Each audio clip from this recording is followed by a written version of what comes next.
Salam sejahtera semuanya kepada para penonton tanya jawab yang berbahagia. Semoga video ini bisa memberikan pengetahuan dan edukasi kepada para penonton, dan jangan lupa untuk like dan subscribe channel ini ya. Selamat malam Hani Putra. Selamat malam, Kak. Bisa buka kamera? Di followernya dikit gak bisa. Di sini udah bisa. Bisa. Iya. Coba dikirim. Ah, tuh aku kirim undangan untuk mengaktifkan kamera. Bentar ya. Halo, selamat malam. Shalom Kakak Mikana. Boleh nanya ini ya? Boleh saudaraku dengan senang hati. Karena semua pertanyaan itu indah apabila serta ketulusan untuk bertanya. Bentar ya. Iya, silakan Bang.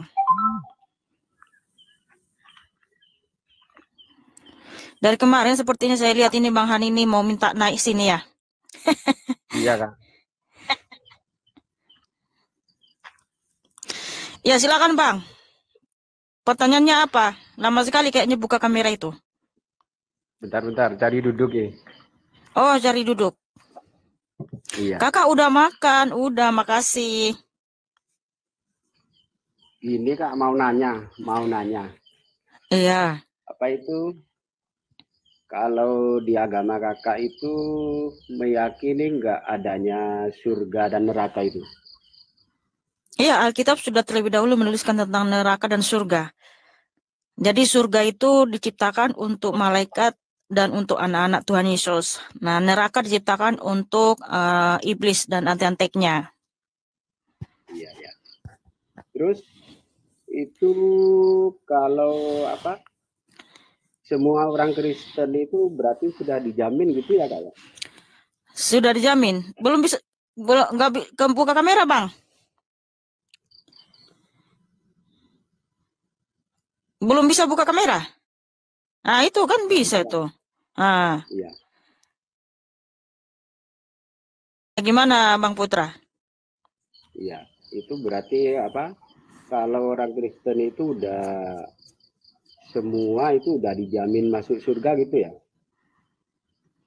Iya, betul, Bang. Karena ada firman Tuhan di Roma 8 ayat 1-2 bahwa orang yang hidup dalam Kristus tidak akan kena penghukuman. Orang yang hidup dalam Kristus itu ya Kristen, Bang. Karena Kristen itu kan artinya pengikut Tuhan Yesus, berkarakter seperti Tuhan Yesus, hidup dalam Kristus. Jadi kita nggak akan dihukum, kita nggak akan kena api neraka, Bang. Terus walaupun yang punya perbuatan yang jahat-jahat gitu Kak ya? Loh, namanya juga hidup dalam Kristus, Bang. Masa kita berubah jahat? Nah gini, Bang, kalau orang Kristen ini kan bukan lagi masuk surga. Bukan lagi kita ini melakukan kebaikan, bukan lagi supaya masuk surga, Bang. Jadi inilah bedanya kita Kristen. Kalau orang Kristen melakukan kebaikan, hidup benar, hidup kudus, bukan lagi supaya masuk surga, Bang. Tapi karena memang surga sudah diberikan sama kita. Keselamatan kekal sudah diberikan sama kita, Bang. Enggak, maksudnya gini loh Kak, gini loh. Contoh ada orang Kristen tapi perbuatannya itu jahat, perbuatannya jelek, itu berarti dijamin atau gimana itu? Kalau ada orang Kristen, Bang, dia masih melakukan kejahatan, itu bukan Kristen, Bang. Oh, gitu ya, Kak. Iya, namanya kan Kristen itu kan artinya pengikut Tuhan Yesus, anak-anak Tuhan Yesus, anak-anak Allah yang berkarakter seperti Kristus. Nah, kalau dia Kristen tapi melakukan kejahatan, itu artinya Kristen abal-abal, Bang. Mungkin KTP-nya saja Kristen, tapi dirinya nggak Kristen. Nah, seperti itu. Hakikatnya bukan Kristen itu, Kak. Iya, secara hakikatnya kalau dia melakukan perbuatan jahat berarti bukan Kristen dia, Bang. Iya. Iya, jadi kita itu sudah diberikan keselamatan kekal sama Tuhan Yesus. Kalau neraka itu berarti itu bukan untuk orang Kristen, Kak ya? Oh, bukan. Neraka itu untuk iblis, nabi palsu, dan antek-anteknya. Sebab ada firman Tuhan di Wahyu 20. Nih, saya baca ayatnya ya. Matius 25 ayat 41, Tuhan berfirman, "Nyala iblis ke neraka ya yang sudah tersedia bagimu dan antek-antekmu ya." Kemudian Wahyu 20 ayat 10, Tuhan Yesus berfirman ya di sini, "Dan iblis yang menyesatkan mereka dilemparkan ke dalam lautan api dan belerang, yaitu tempat binatang dan nabi palsu itu, dan mereka disiksa siang malam sampai selama-lamanya." Jadi iblis dan nabi palsu dan antek-anteknya mereka akan disiksa siang malam di neraka, yaitu nanti di hari penghakiman. Iya. Itu kalau orang di luar Kristen itu gimana, Kak? Begini saja saudaraku. Menurut agama Kak. Begini saja ya. Saya jawab berdasarkan firman Tuhan saja. Wahyu 21 ayat 8, tetapi orang-orang penakut, orang-orang yang tidak percaya, orang-orang keji, orang-orang yang melakukan kejahatan dan lain sebagainya, mereka akan dicampakkan ke dalam api dan belerang, yaitulah neraka, Bang. Seperti itu. Ya, udah jelas sekali ya. Tapi anak-anak Tuhan Yesus itu nanti dijemput untuk masuk surga, Bang. Bukan untuk dihukum. Ya, saya rasa apa, Bang? Iya. Tanpa terkecuali itu, Mbak ya. Semua, Mbak. Iya, semua anak Tuhan Yesus. Semua itu ya. Iya, semua anak Tuhan Yesus masuk surga. Iya. Ya. Terima kasih, Bang Hani. Terima kasih. Iya, sama-sama. Ya, God bless you. Ya, tepuk tangan buat Hani yang cakep dan manis.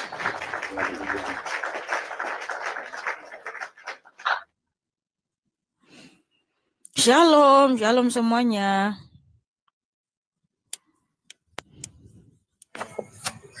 Halo, Kak. Selamat malam, Rifki. Halo. Ya, halo, silakan buka kamera. Buka kamera. Kemana?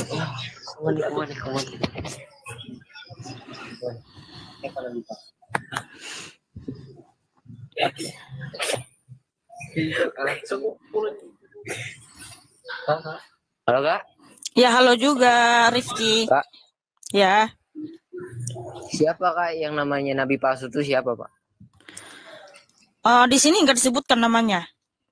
Tapi ciri-cirinya bisa kita tahu nabi palsu itu seperti apa ya. Sebentar dulu ya. Emang ada hadisnya? Ada petunjuknya, dikasih tahu Tuhan Yesus nabi palsu itu siapa ya. Ya, siapa? Sebentar. Ya, searching dulu. Ya sabarlah, kemananya kamu ya, aduh. Supaya kita ngomong itu berdasarkan dalil, bro, bukan asumsi, ya. Oh, siap. Gitu dong. Tanya nanti. Emang serius itu yang Oke.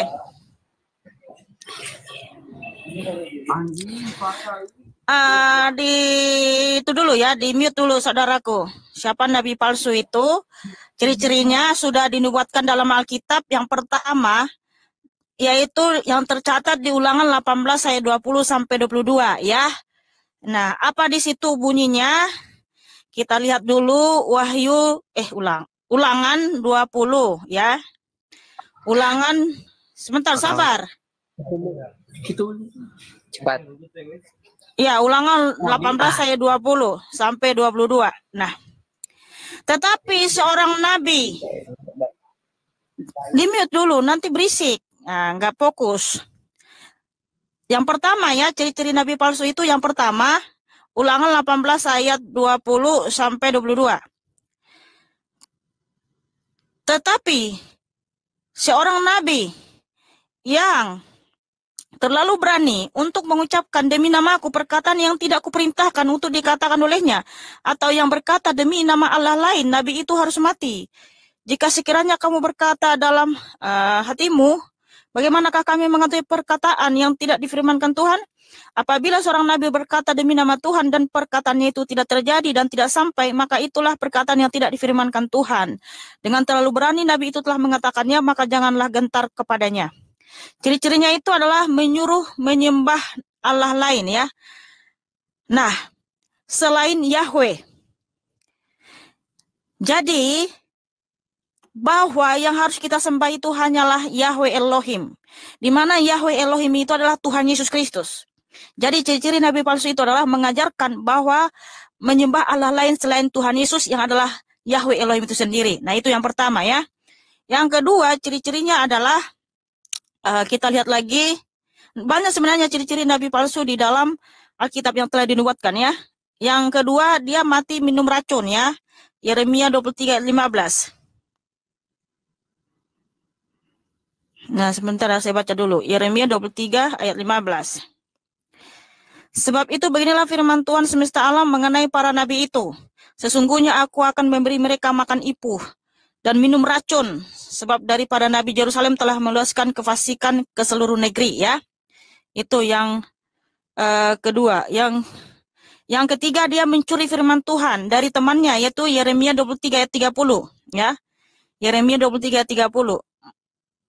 Masakan aku ini hanyalah Allah yang dari dekat, demikianlah firman Tuhan, dan bukanlah Allah dari yang jauh juga.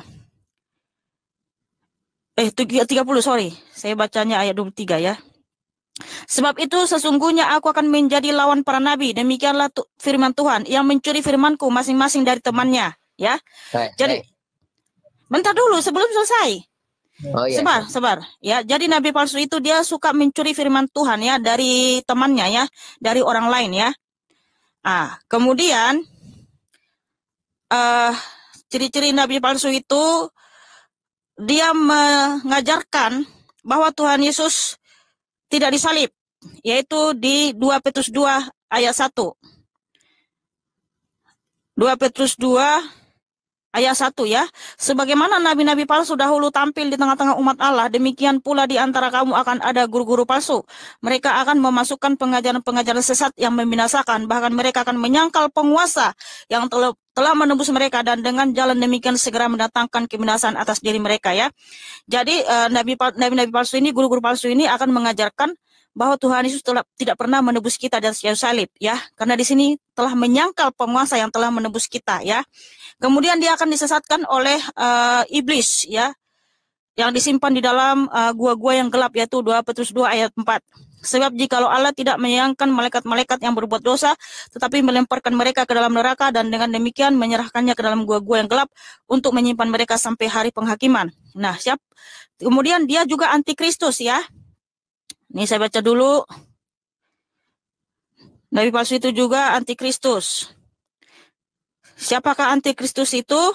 Yaitu di 2 Yohanes 1 ayat 7. Sebab banyak penyesat telah muncul dan pergi ke seluruh dunia yang tidak mengaku bahwa Yesus Kristus telah datang sebagai manusia. Itu adalah si penyesat dan antikristus.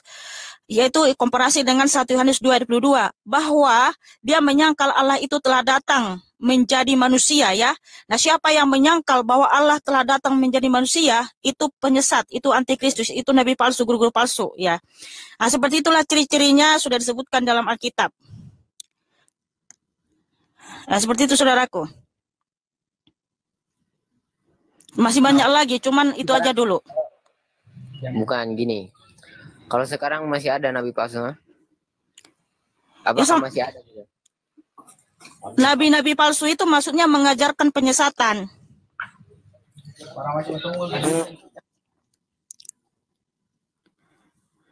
Iya, apakah sekarang ada? Itu siapa itu? Enggak ada siapa-siapa. Guru-guru palsu dan nabi-nabi palsu itu sudah ada sejak Tuhan Yesus disalibkan, mati dan bangkit. Setelah Tuhan Yesus mati dan bangkit, sejak saat itu pun udah muncul guru-guru palsu antikristus ya, yang menyebarkan bahwa Yesus tidak disalib lah, mayat Yesus dicuri lah, dan segala macam gitu. Tuhan kok mati.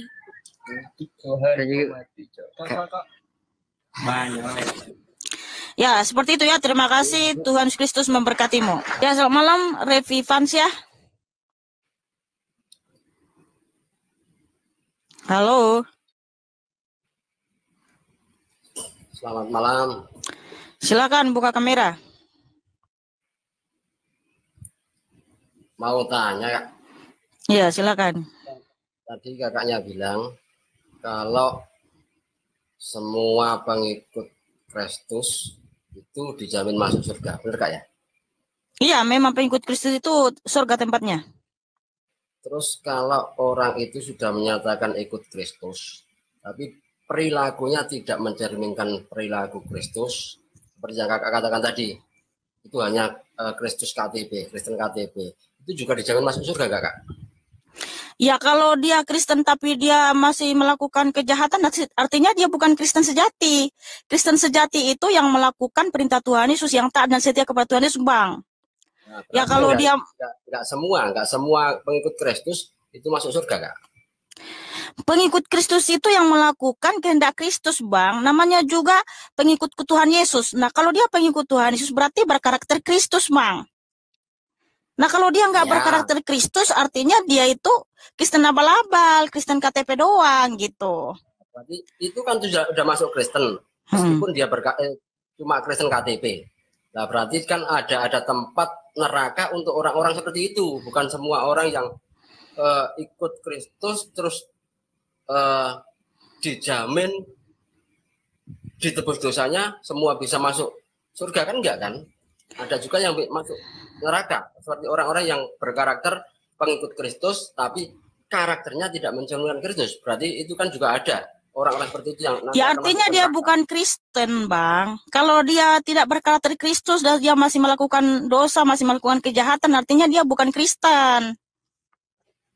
Iya, itu kalau menurut Mbak bukan Kristen, tapi bagi mereka kan juga menganut Kristen, meskipun secara secara gerak-gerik seharinya, secara sifatnya tidak mencerminkan Kristen. Berarti kan tempat neraka itu juga untuk mereka. Iya, karena dia bukan Kristen sejati, Bang. Berarti kan juga ada, ini aja, berarti kan intinya ada tempat di neraka bagi mereka yang pengikut Kristen tapi tidak mencerminkan kekristenannya yang sejati. Seperti itu. Iya, kalau dia nggak melakukan perintah Tuhan, artinya dia bukan Kristen, Bang. Ya, benar. Bukan Kristen, ya apalah namanya. Berarti kan ada tempat bagi mereka di neraka.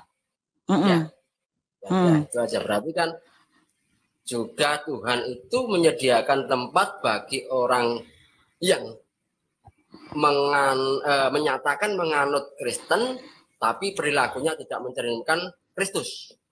Ya. Iya, kalau dia katanya Kristen tapi dia nggak mengikuti apa kata Tuhan Yesus, nggak berkarakter Kristus, artinya dia Kristen abal-abal, Bang. Dia itu penipu, dia nggak sesungguhnya percaya kepada Tuhan Yesus gitu. Ya, berarti tempat bagi mereka kan di neraka kan? Iya. Seperti itu tadi. Ya, itu aja, Pak. Terima kasih. Ya, itu saja. Ya. Oke, makasih, Bang. God bless you.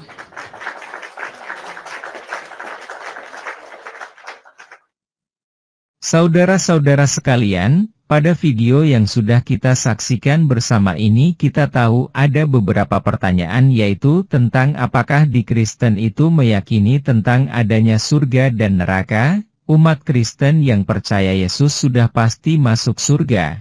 Terus pertanyaan bagaimana orang Kristen yang masih berbuat dosa, dan Mihana menjawab dengan mengatakan bahwa itu berarti mereka bukan Kristen. Juga ada pertanyaan bagaimana dengan orang lain yang bukan Kristen. Lalu ada pertanyaan dari penanya lainnya yang menanyakan tentang siapa itu yang disebut nabi palsu, dan Mihana menjawab dengan memberikan dalil di Alkitab. Mihana mengatakan bahwa ciri-ciri nabi palsu itu menyuruh menyembah Allah lain. Padahal di situ tidak ada kata-kata seperti itu. Kok gak cocok? Jawabannya lihat ayat di Alkitab.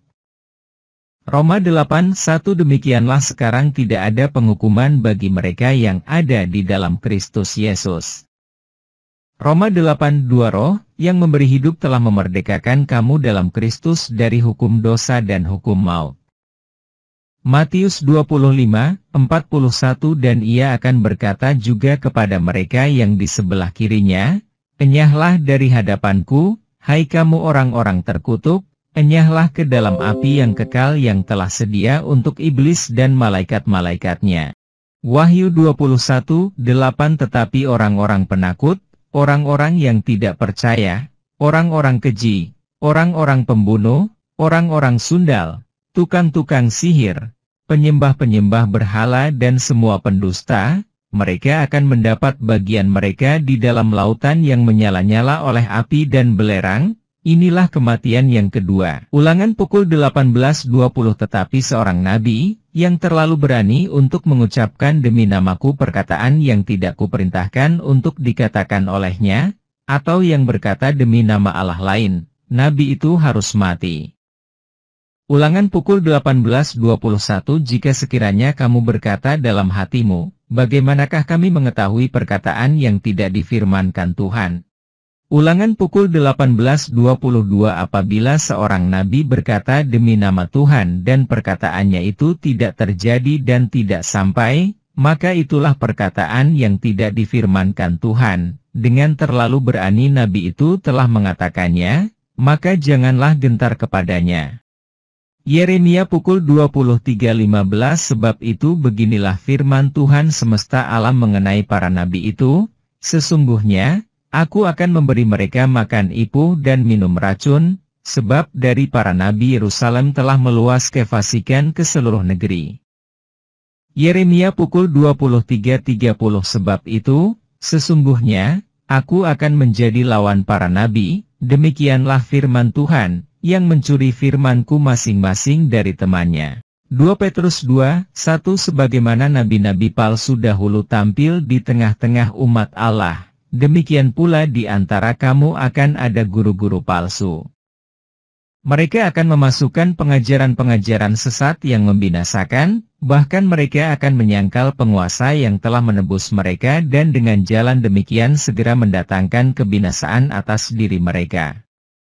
2 Yohanes 1:7. Sebab banyak penyesat telah muncul dan pergi ke seluruh dunia, yang tidak mengaku bahwa Yesus Kristus telah datang sebagai manusia. Itu adalah si penyesat dan antikristus. 1 Yohanes pukul 2:22. Siapakah pendusta itu? Bukankah dia yang menyangkal bahwa Yesus adalah Kristus? Dia itu adalah antikristus, yaitu dia yang menyangkal baik Bapa maupun Anak.